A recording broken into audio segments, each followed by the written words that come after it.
Assalamu alaikum, dear students. You are watching Learn English with Cab, and today we are going to discuss something about auxiliary. So, when we talk about auxiliary, keep in your mind that mainly when we are talking about the verbs, तो verbs हमारे पास दो तरह के होते हैं. Verbs हमारे पास दो तरह के होते हैं.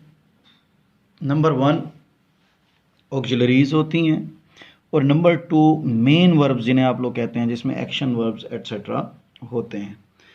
अच्छा, ये जो वर्ड ऑक्सिलरी है ना, इसका मतलब ही सप्लीमेंट्री होता है, सपोर्टर होता है. ठीक है जी, क्या होता है? सपोर्टर. और सप्लीमेंट्री. ठीक है जी, तो ये इजाफी होता है. वर्ब्स के साथ किसी यानी कि मेन वर्ब्स को सपोर्ट देने के लिए जो वर्ब्स यूज़ किए जाते हैं उनको हम ऑक्सिलरीज कहते हैं. ठीक है जी, ऑक्सिलरी भी इसको कहते हैं. और इसमें हमारे पास दो तीन कैटेगरीज होती हैं. एक तो बड़ा कॉमन सा कंसेप्ट लिया जाता है कि ऑक्सिलरी जो है that is equal to auxiliary जो है that is equal to helping verb. That is equal to helping verb. लेकिन ऐसा नहीं है.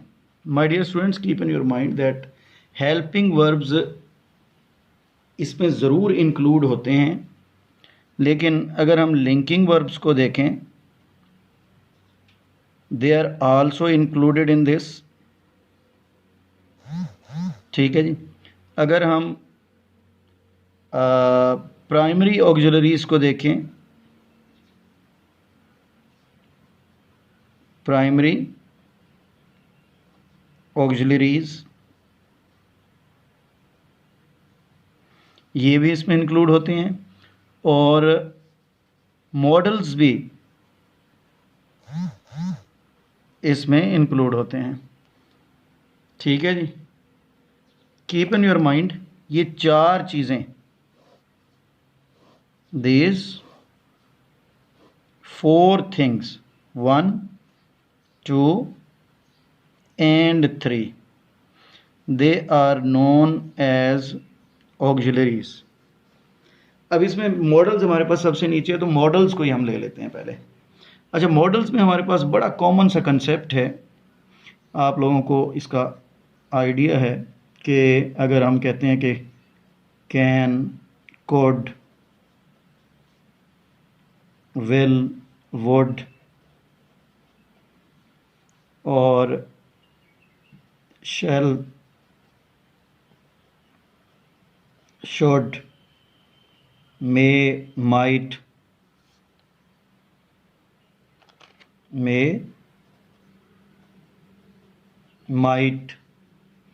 और must and ought to. These 10 are the fixed models. These 10 are the fixed models. अच्छा, इनका formula भी फिक्स होता है. इन पर जो रूल्स ग्रामर के अप्लाई होते हैं वो ये होते हैं. एक तो इनके साथ बेसिक फॉर्म ऑफ वर्ब आएगा प्लस बेस वर्ब, यानी कि इनके साथ कोई एस या ई एस का इजाफा या किसी किस्म का कोई ईडी फॉर्म ऑफ वर्ब या कुछ और नहीं आता. ठीक है जी.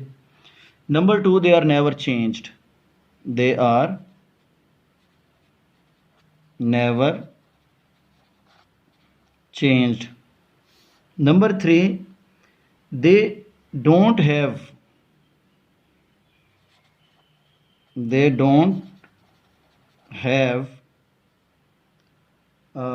infinitive or participle forms. Infinitive or participle forms, यानी कि as I told you people कि इसमें कोई टू इन्फिनिटिव वगैरह नहीं बनता, या कोई इसमें ईडी या वगैरह वगैरह फॉर्म ऑफ वर्ब नहीं बनता। ठीक है जी, ये भी आपने ज़हन में रखना है। दे आर नेवर चेंज्ड, और एक और भी इसमें लिखें, they are never used alone, never used alone, ये अकेले भी इस्तेमाल नहीं होते। ठीक है जी, ऑक्सिलरीज की बात कर रहा हूँ। अगर ऑक्सिलरी के अलावा ये वर्ड यूज़ होंगे तो फिर शायद हो भी सकते हैं।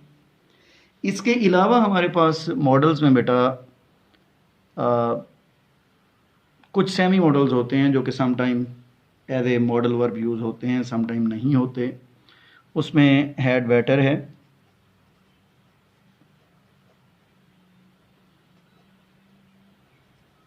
उसमें नीड है,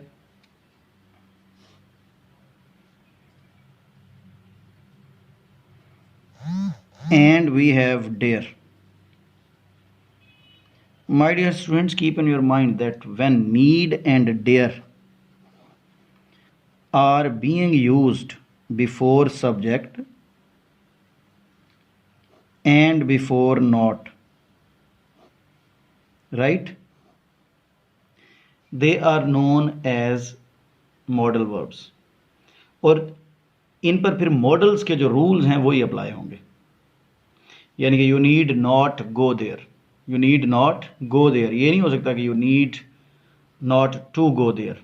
बेसिक फॉर्म ऑफ वर्ब, ये जो हमने कहा था ना, यहाँ पे हमने बात की थी बेसिक फॉर्म ऑफ वर्ब, तो इनके साथ भी बेसिक फॉर्म ऑफ वर्ब आएगा। यानी कि if I say that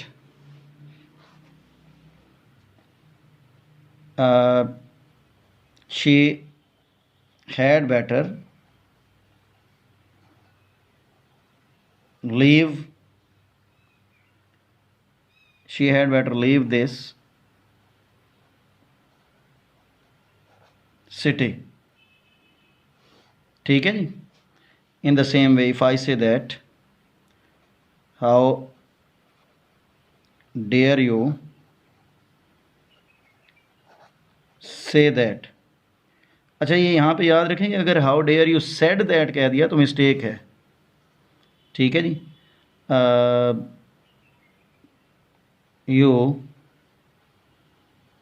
need not go there, तो यहाँ पे भी अगर आप you need not to go there apply कर देंगे तो that is also a mistake. ठीक है जी। इन द सेम वे ये सारे can plus basic form, I can do it, you will go there, he may do it, he might visit us। ठीक है जी। you ought to respect your parents, you must visit your parents। अच्छा, इसमें थोड़ा सा मैं आप लोगों को ये भी बता दूं कि कैन जो है ना, ये आपकी एबिलिटी दिखाता है। कोड इसके आप कह लें कि कैन की पास्ट फॉर्म में यूज़ होता है, और कोड जो है समटाइम रिक्वेस्ट वगैरह के लिए भी यूज़ होता है। विल जो है ये फ्यूचर इंटेंशन के लिए, विल और शेल दोनों। ठीक है जी। वुड जो है ये इसकी पास्ट, वुड और शुड इसकी पास्ट फॉर्म के लिए भी आते हैं, और वुड समटाइम रिक्वेस्ट वगैरह के लिए भी यूज़ होता है। मे जो है ये परमिशन, कंसेंट वगैरह के लिए यूज़ होता है। माइट जो है ये स्लाइटेस्ट पॉसिबिलिटी के लिए यूज़ होता है। For example if I am saying that he might visit us, तो इसका मतलब है देयर आर द चांसेस कि वो हमें विजिट कर सकता है। मस्ट जो होता है ये ज़रूरी होता है, नेसेसरी होता है। और ऑट टू जो है मोस्ट प्रोबेबली शुड के मीनिंग में भी यूज़ होता है, और मॉरल ऑब्लिगेशन के लिए भी यूज़ होता है। यानी कि we can say that you ought to respect your parents. ठीक है जी। इसके बाद हम लोग बात करेंगे, अच्छा ये जो हैड बेटर होता है ना, सॉरी मैं आपको बताना भूल गया, हैड बेटर जो होता है ये थ्रेट एंड एडवाइस होती है, it's a threat and advice. तो इसके बारे में हम ये कह सकते हैं कि you had better leave this place, इसका मतलब है कि आपको धमकी दी जा रही है कि बेहतर है कि आप यहाँ से चले जाएं। You had better study hard, इसका मतलब आपको धमकी दी जा रही है, अदरवाइज रिजल्ट्स अच्छे नहीं आएंगे। ठीक है जी। तो ये थ्रेट एंड एडवाइस होती है क्या होती है जी? Threatened advice. अच्छा, अब आ जाएंगे आप लोग, नंबर 2 हमारे ऊपर प्राइमरी ऑक्सिलरी था। ये हमने मॉडल्स की बात कर ली, और अब नंबर 2 प्राइमरी ऑक्सिलरी।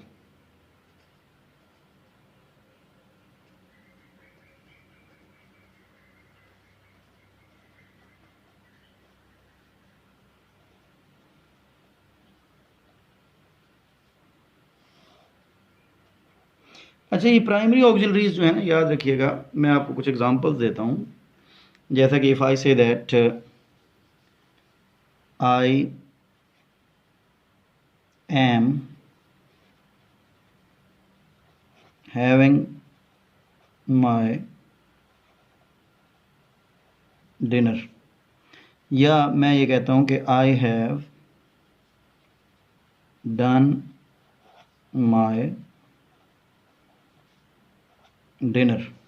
अब यहाँ पे अगर आप नोट करें तो यहाँ पे ये हेल्पिंग वर्ब है और ये मेन वर्ब है। यहाँ पे ये हेल्पिंग वर्ब है और ये मेन वर्ब है।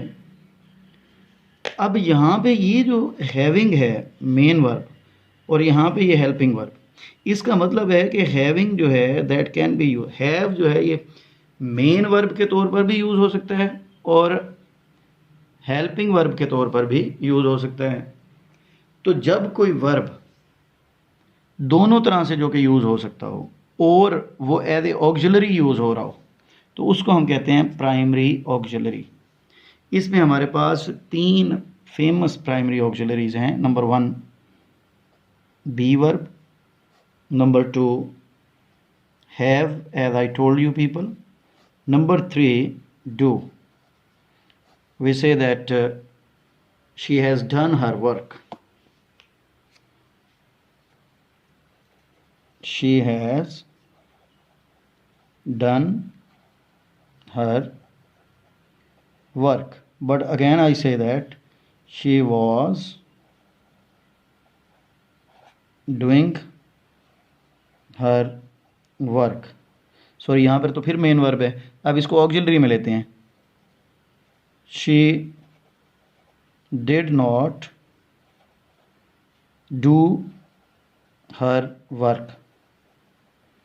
अब यहाँ पे देखें कि ये डिड, ये सेकंड फॉर्म ऑफ वर्ब आ गई ना इसकी, ठीक है जी।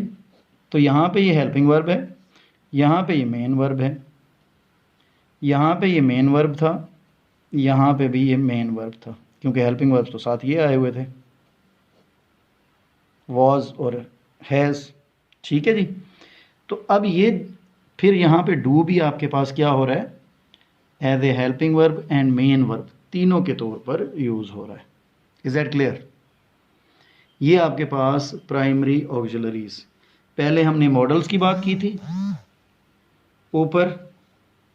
अच्छा, मॉडल्स में ना कुछ लोग जो है वो इसमें ऐड करते हैं यूज टू को, और कुछ ग्रामेरियंस कहते हैं कि ये 3 सेमी मॉडल्स हैं और बाकी जो हैं वो मतलब नहीं है इसमें इंक्लूड। तो हम लोग सिर्फ इन 13 की ही बात कर रहे हैं, ठीक है। इसके अलावा जो हमारे पास होता है, अगर हम बात करें, एक मिनट जी, मुझे पेज फिक्स कर लेना, let me fix the page now. इसके अलावा हमने कहा था कि लिंकिंग वर्ब्स हैं। क्या हैं?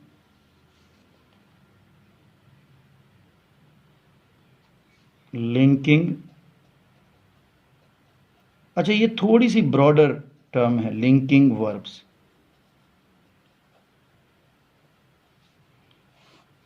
लिंकिंग वर्ब्स में मैं ये कहता होता हूं कि इनकी बेसिक जो निशानी होती है वो तो ये होती है कि लिंकिंग वर्ब प्लस एडजेक्टिव होता है।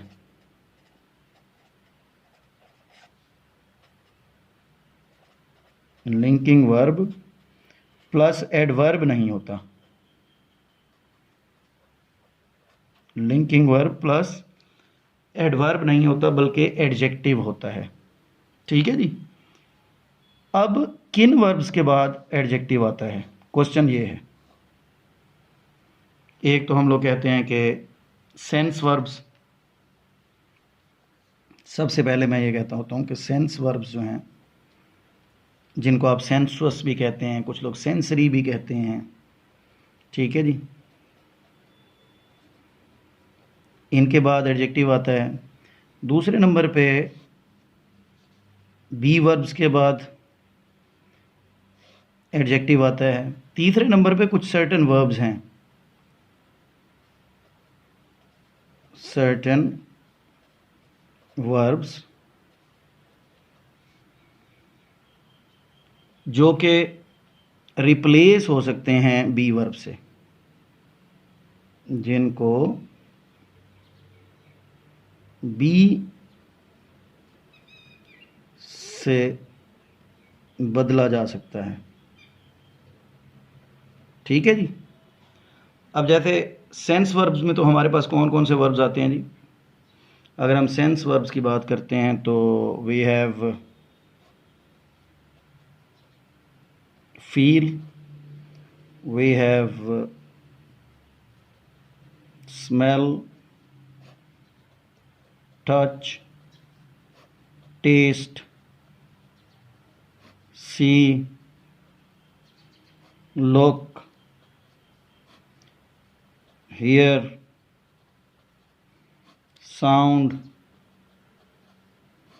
और क्या हो सकते हैं जी, वॉच। ये सारे हमारे सेंस वर्ब्स हैं, यानी कि इसकी एग्जांपल्स ये बनेंगी, the food tests good, not well. अगर हम यहाँ पे वेल लगाएंगे तो गलत हो जाएगा, एडजेक्टिव चाहिए हमें, ठीक है जी। In the same way if I say the idea sounds good, तो नॉट वेल, यहाँ पे भी हमें एडजेक्टिव चाहिए, ठीक है जी। तो हमारे पास सेंस वर्ब के बाद एडजेक्टिव आ रहा है। अच्छा, इसके अलावा भी हमारे पास कुछ वर्ब्स होते हैं, जैसे if I say the milk,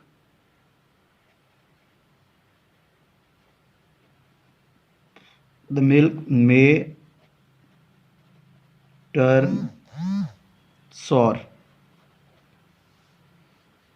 If I say that Zain appears tired,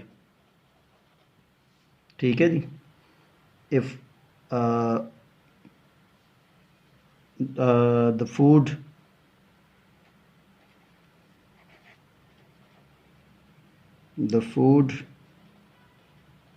turned useless, ठीक है जी। अब यहाँ पे अगर हम ये देखें तो टर्न जो है, it can be replaced by, ये क्या है, बेसिक फॉर्म ऑफ वर्ब है टर्न, तो इसको बी से रिप्लेस करें। The milk may be sour, ये एडजेक्टिव आ गया आगे, ओके, मीनिंग में कोई चेंज नहीं आया। जैन अपीयर्स टायर्ड, तो जैन इज टायर्ड, इज से रिप्लेस हो गया, क्योंकि यहाँ पे प्रेजेंट फॉर्म थी तो यहाँ पे भी प्रेजेंट फॉर्म आएगी। The food turned useless, the food was useless, ठीक है जी। तो ये भी आपके पास मीनिंग इसके भी कोई चेंज नहीं हुए।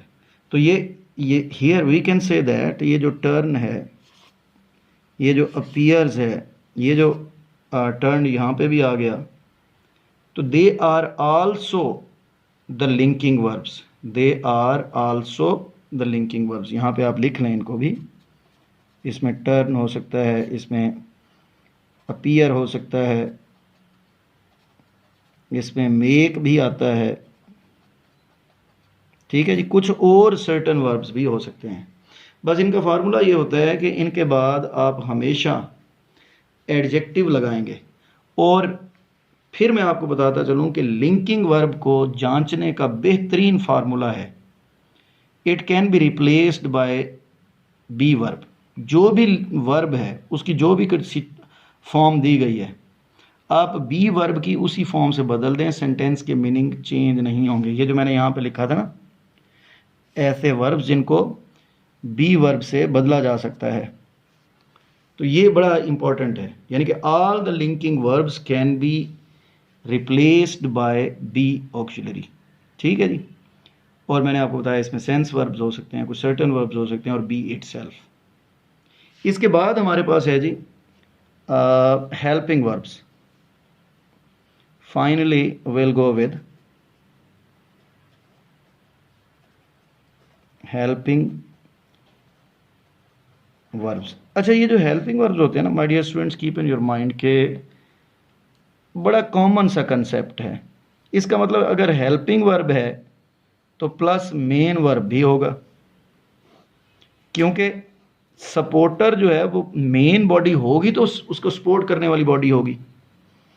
अगर मेन बॉडी ही नहीं है तो फिर सपोर्टिंग बॉडी कैसे हो सकती है? ठीक है जी। तो हेल्पिंग वर्ब तभी हेल्पिंग वर्ब होगा जब उसके साथ मेन वर्ब होगा। इसमें आपके पास इज, एम, आर वगैरह, जैसे बी आप लोग कहते हैं, इज, एम, आर वगैरह। अच्छा, इसमें वॉज, वर होता है,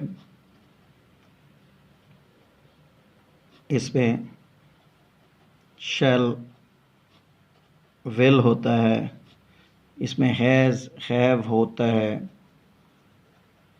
it also includes had, it also includes has been and have been,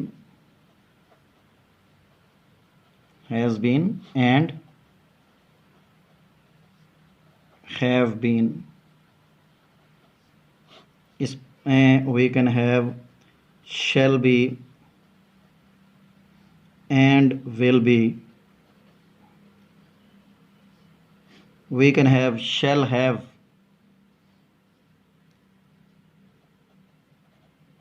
shall have and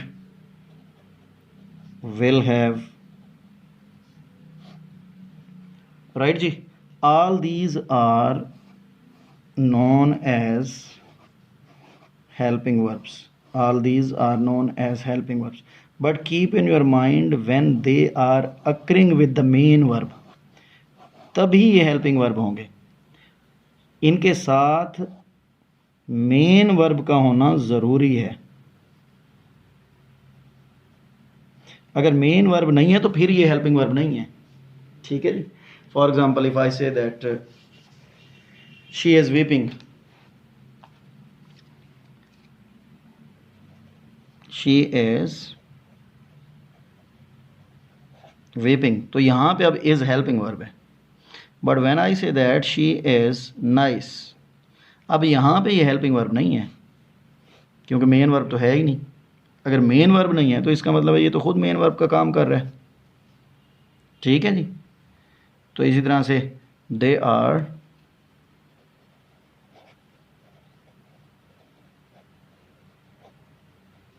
enjoying the play, they are enjoying the play. But when I say that they are sluggish, तो यहाँ पे अब are जो है main verb का काम कर रहा है। लेकिन जब enjoying के साथ आ रहा है तो फिर हेल्पिंग वर्ब है, वीपिंग के साथ आ रहा है तो हेल्पिंग वर्ब है। यानी कि keep in your mind, as I told you people, कि अगर हेल्पिंग वर्ब की आप बात कर रहे हैं तो हेल्पिंग वर्ब के लिए ज़रूरी है कि उसके साथ मेन वर्ब हो। हेल्पर तभी होगा ना जब मेन वर्ब होगा। अगर मेन वर्ब ही नहीं है तो फिर तो हेल्पर हो नहीं सकता। Ladies, it was all from my side about the auxiliaries. Let me repeat it. I told you people that there are 4 subcategories of the auxiliaries. Number 1, modals. Number 2, primary auxiliaries. Number 3, linking verbs. Number 4, helping verbs. Right? Modals are followed by basic form of verb. They are never changed. They are never used alone. And they don't have infinitive or participle forms of verb. After that, I told you people that primary auxiliaries are the verbs which can be used in both ways, as the main verbs and as the helping verbs. When they are being used as helping verbs, they are known as primary auxiliaries. After that, I told you people linking verbs. Linking verbs are mostly the sense verbs, and be auxiliary is also the linking verb, and they are followed by adjectives. Other certain verbs, as I told you people, turn, stay, make, appear, if they can be replaced by be verb and the meaning of the sentence is not changed, they are also known as linking verb. And finally, I told you about the helping verb, and the condition of the helping verb is that there must be a main verb. Thank you very much for your patience listening, and we'll see you again, inshallah. Take care.